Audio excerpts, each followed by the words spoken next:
بسم اللہ الرحمن الرحیم۔ حضرات شیخین کا صدقے میں مقابلہ۔ شیخین کہتے ہیں حضرت ابو بکر اور عمر کو۔ حضرت عمر رضی اللہ تعالیٰ عنہ فرماتے ہیں کہ ایک مرتبہ رسول اللہ صلی اللہ علیہ وسلم نے صدقہ کرنے کا حکم فرمایا۔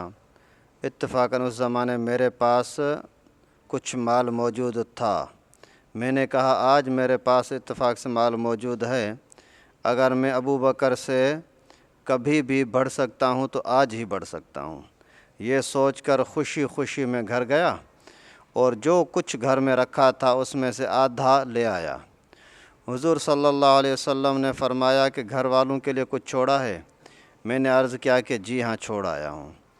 حضور صلی اللہ علیہ وسلم نے فرمایا آخر کیا چھوڑا؟ میں نے عرض کیا کہ حضرت آدھا چھوڑا ہے۔ اور حضرت ابو بکر صدیق رضی اللہ تعالیٰ عنہ جو کچھ رکھا تھا سارا کا سارا لے آیا۔ حضور صلی اللہ علیہ وسلم نے فرمایا ابو بکر گھر والوں کے لیے کچھ چھوڑا ہے؟ انہوں نے عرض کیا کہ ان کے لیے اللہ اور اس کے رسول کو چھوڑ کے آیا ہوں۔ حضرت یعنی اللہ جل جلالہ اور اس کے رسول پاک صلی اللہ علیہ وسلم کے نام کی برکت اور ان کی رضا اور خوشنودی کو چھوڑ کے آیا ہوں بس۔ حضرت عمر فرماتے ہیں کہ میں نے کہا کہ حضرت ابو بکر سے کبھی بھی کوئی بڑھ نہیں سکتا، کوئی آگے نہیں جا سکتا۔ فائدہ خوبیوں اور نیکیوں میں اس کی کوشش کرنا کہ دوسرے سے بڑھ جاؤں۔ یہ شیخین اور بڑھ جاؤں، یہ کام کرنا مستحسن اور مندوب بہت بہتر ہے۔ نیکی میں آگے بڑھنے کی فکر قرآن پاک میں بھی اس کی ترغیب آئی ہے۔ یہ قصہ غزوہ تبوک کا ہے۔ مقصد یہ ہے کہ امت کے اندر سب سے اہم ترین بزرگ یہ دو تھے، ان سے بڑھ کر امت کے اندر شان والا نہ کوئی ہوا ہے نہ ہو سکتا ہے۔ پیغمبر کریم صلی اللہ علیہ وسلم کے زمانے سے لے کر کے آج تک 1400 سال میں ابو بکر اور عمر سے زیادہ شان والا کوئی امتی نہیں ہوا، نہ ہو سکتا ہے۔ اور اللہ معاف فرمائے گندے قسم کے لوگ، پلیت قسم کے لوگ ان ہی دو بزرگوں کو نشانہ بناتے ہیں کہ ابو بکر صحیح نہیں تھا اور عمر صحیح نہیں تھا۔ یہ ہے اسلام دشمنی۔ اللہ ان ظالموں کے مقدر میں ہدایت ہے تو ہدایت دے، نہیں تو ان ظالموں کو تباہ و برباد فرمائے۔ فضائل قرآن میں سے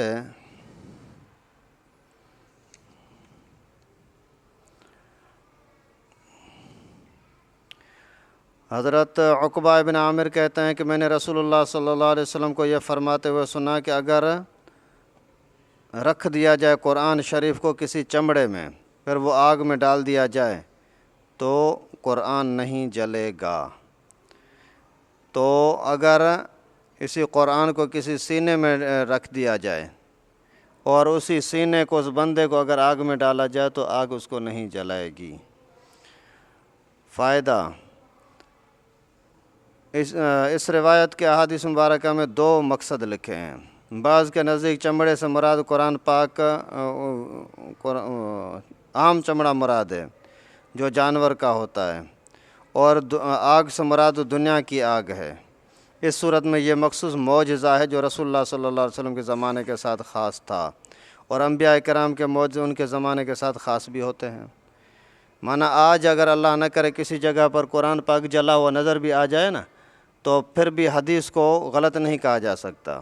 کیوں کہ اس حدیث کا مطلب پیغمبر کریم کے زمانے میں کسی موقع پر اللہ کے نبی نے فرمایا قرآن اتنا عظمت والا ہے، اس کو جلاؤ گے تو نہیں جلے گا، اور ظالموں نے جلایا، آگ میں ڈالا لیکن جلا نہیں۔ وہ مراد ہے، ہر زمانے کے اندر مراد نہیں ہے۔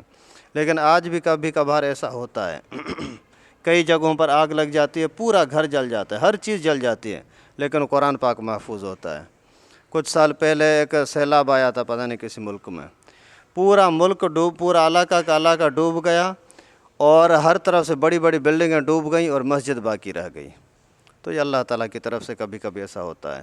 دوسرا مطلب اس کا یہ ہے کہ چمڑے سے مراد آدمی کا چمڑا ہے، یعنی جس سینے کے اندر یہ قرآن ہوگا وہ سینہ اللہ تعالیٰ جلنے سے، آگ سے، جہنم سے محفوظ رکھے گا۔ فضائل نماز میں سے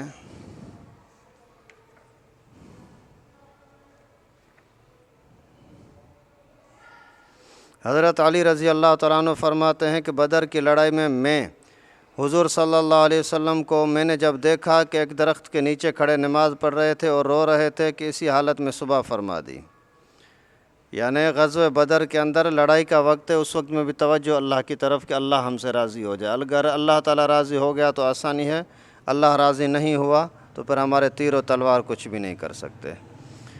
کئی سارے حدیثوں میں آیا ہے کہ اللہ تعالیٰ چند آدمیوں سے بے حد خوش ہوتے ہیں.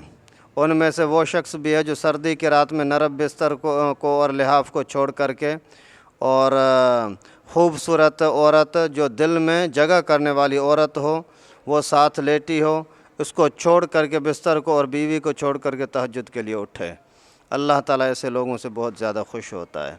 ہمیں بھی چاہیے کہ نماز کی طرف توجہ دیں اور نماز محبت کے ساتھ پڑھیں، دنیا کے مفاد لالچ کو ہٹ کر کے ان کو چھوڑ کر کے اور نماز کی طرف آئیں. اللہ تعالیٰ ہم سب کو توفیق نصیب فرمائے.